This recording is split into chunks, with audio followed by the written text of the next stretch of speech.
Hi ವಿದ್ಯಾರ್ಥಿಗಳೇ, ಎಲ್ಲರೂ ಕೂಡ ನನ್ನ ಚಾನಲ್ಗೆ ಸ್ವಾಗತ ಹೇಳ್ತಾ, ಇಲ್ಲಿ ಸೆಕೆಂಡ್ PUC ವಿದ್ಯಾರ್ಥಿಗಳಿಗೆ, ಕಾಮರ್ಸ್ ಮತ್ತೆ ಆರ್ಟ್ಸ್ ವಿದ್ಯಾರ್ಥಿಗಳಿಗೆ ತುಂಬಾ ಇಂಪಾರ್ಟೆಂಟ್ ಇರುವಂತಹ ವಿಡಿಯೋ ಇದು.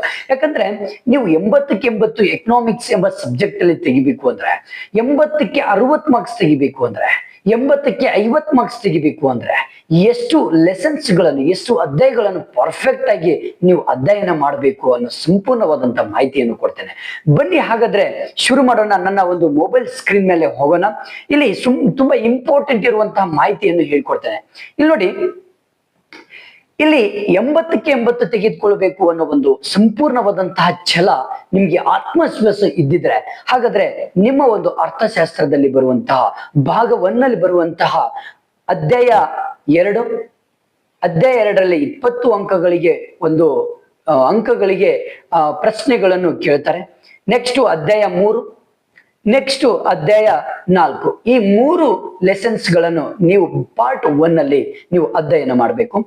ನೆಕ್ಸ್ಟ್ ಭಾಗ 2ದಲ್ಲಿ ಅಧ್ಯಾಯ 2, ಅಧ್ಯಾಯ 3, ಅಧ್ಯಾಯ 6. ಈ 3 ಅಧ್ಯಾಯಗಳು, ಟೋಟಲ್ 6 ಅಧ್ಯಾಯಗಳನ್ನು ಪರ್ಫೆಕ್ಟ್ ಆಗಿ ನೀವು ಪ್ರಾಕ್ಟೀಸ್ ಮಾಡಿದ್ದೆ ಅದಲ್ಲಿ ನೀವು ಅರ್ಥಶಾಸ್ತ್ರ ಎಂಬ ವಿಷಯದಲ್ಲಿ 80ಕ್ಕೆ 80 ತೆಗೆದುಕೊಳ್ಳುವಂತಹ ಎಲ್ಲವೂ ಕೂಡ ಅವಕಾಶಗಳು ಇರುತ್ತೆ. ಓಕೆ, ನೆಕ್ಸ್ಟ್ ಸರ್, ನಮ್ಗೆ ತುಂಬಾ ಜಾಸ್ತಿ ಆಯ್ತು, ನಾವು 80ಕ್ಕೆ 60 ಮಾರ್ಕ್ಸ್ ತೆಗೆದುಕೊಂಡ್ರೆ ಸಾಕು ಅನ್ನೋರು, ಹಾಗಾದ್ರೆ ಯಾವ ಲೆಸನ್ಸ್ ಗಳನ್ನು ಪರ್ಫೆಕ್ಟ್ ಆಗಿ ನೀವು ಅಧ್ಯಯನ ಮಾಡಬೇಕು ಅಂದ್ರೆ, ಬನ್ನಿ ಹಾಗಾದ್ರೆ ಇಲ್ಲಿ 60 ಅಂಕ ತೆಗೆದುಕೊಳ್ಳುವಂತ ವಿದ್ಯಾರ್ಥಿಗಳು ಮೇನ್ ಇಂಪಾರ್ಟೆಂಟ್ ಆಗಿ ಪಾರ್ಟ್ 1ನಲ್ಲಿ ಅಧ್ಯಾಯ 2 ಮತ್ತೆ ಅಧ್ಯಾಯ 4 ಇವೆರಡು ಲೆಸನ್ಸ್ ಗಳನ್ನು ನೀವು ಪರ್ಫೆಕ್ಟ್ ಆಗಿ ನೀವು ಸ್ಟಡಿ ಮಾಡಬೇಕು. ಭಾಗ 2ದಲ್ಲಿ ಅಧ್ಯಾಯ 2 ಮತ್ತೆ ಅಧ್ಯಾಯ 3 ಈ 4 ಅಧ್ಯಾಯಗಳನ್ನು ಪರ್ಫೆಕ್ಟ್ ಆಗಿ ನೀವು ಸ್ಟಡಿ ಮಾಡಿದ್ದೆ ಆದಲ್ಲಿ ನೀವು ಆರಾಮಾಗಿ ಏನ್ ಮಾಡ್ಬೋದು, 80ಕ್ಕೆ 60 ಅಂಕಗಳನ್ನು ತೆಗೆದುಕೊಳ್ಬಹುದು. ಓಕೆ, ನೆಕ್ಸ್ಟ್ ಸರ್, ನಮ್ಗೆ 80ಕ್ಕೆ 60 ಅಂಕಗಳು ಬೇಡ, 80ಕ್ಕೆ 50 ಅಂಕಗಳನ್ನು ತೆಗೆದುಕೊಂಡ್ರೆ ಸಾಕು ಅನ್ನೋರು ಯಾವ ಅಧ್ಯಾಯಗಳನ್ನು ಪರ್ಫೆಕ್ಟ್ ಮಾಡ್ಕೊಳ್ಬೇಕು ಅಂದ್ರೆ, ಭಾಗ 1ನಲ್ಲಿ ಅಧ್ಯಾಯ 2ನೇ ಅಧ್ಯಾಯವನ್ನು ಪರ್ಫೆಕ್ಟ್ ಮಾಡ್ಕೊಳ್ಳಿ. ನೆಕ್ಸ್ಟ್ ಭಾಗ 2ದಲ್ಲಿ ಅಧ್ಯಾಯ 3 ಮತ್ತೆ ಅಧ್ಯಾಯ 2 ಈ 3 ಅಧ್ಯಾಯಗಳನ್ನು ಪರ್ಫೆಕ್ಟ್ ಆಗಿ ಮಾಡ್ಕೊಂಡ್ರೆ ನೀವು ಈಸಿಯಾಗಿ 80ಕ್ಕೆ 50 ಅಂಕಗಳನ್ನು ತೆಗೆದುಕೊಳ್ಬಹುದು. ನೆಕ್ಸ್ಟ್ ಇಂಪಾರ್ಟೆಂಟ್ ಇರುವಂತಹ PU ಬೋರ್ಡ್ ಅವರು ಕೆಲವೊಂದು ಸಲಹೆಗಳನ್ನು ಕೊಟ್ಟಿದ್ದಾರೆ. ಹಾಗಾದ್ರೆ ಕಡಿಮೆ ಅವಧಿಯಲ್ಲಿ ಪರೀಕ್ಷಾ ಸಿದ್ಧತೆ ಹೇಗ್ ಮಾಡ್ಕೊಳ್ಬೇಕು ನೀವು? ಎಷ್ಟೋ ವಿದ್ಯಾರ್ಥಿಗಳಿಗೆ ಗೊಂದಲಮಯದಲ್ಲಿ ಇರ್ತೀರಾ. ಹಾಗಾದ್ರೆ ಕೆಲವೊಂದು ಸಲಹೆ ಸೂಚನೆಗಳನ್ನು ಕೊಟ್ಟಿದ್ದಾರೆ, ಇವುಗಳನ್ನು ನೀವು ಫಾಲೋ ಅಪ್ ಮಾಡಿದ್ರೆ ಗ್ಯಾರಂಟಿ ನೀವು ಅಲ್ಟಿಮೇಟ್ ಆಗಿ 80ಕ್ಕೆ 80 ಆರಾಮಾಗಿ ತೆಗೆದುಕೊಳ್ಬಹುದು. ಯಾವುದೇ ರೀತಿ ಗೊಂದಲ ಆಗದೆ ನೀವು ರಿಸಲ್ಟ್ ಮಾಡ್ಬೋದು. ಬನ್ನಿ, ವೈಯಕ್ತಿಕವಾದಂತ ವೇಳಾಪಟ್ಟಿಯನ್ನು ನೀವು ರೂಢಿಸ್ಕೊಳ್ಬೇಕು. ಇವತ್ತೇ ನೀವು ವೈಯಕ್ತಿಕವಾದಂತ ವೇಳಾಪಟ್ಟಿಯನ್ನು 6 ವಿಷಯಗಳಿಗೆ ಹಾಕಿಕೊಳ್ಳಿ.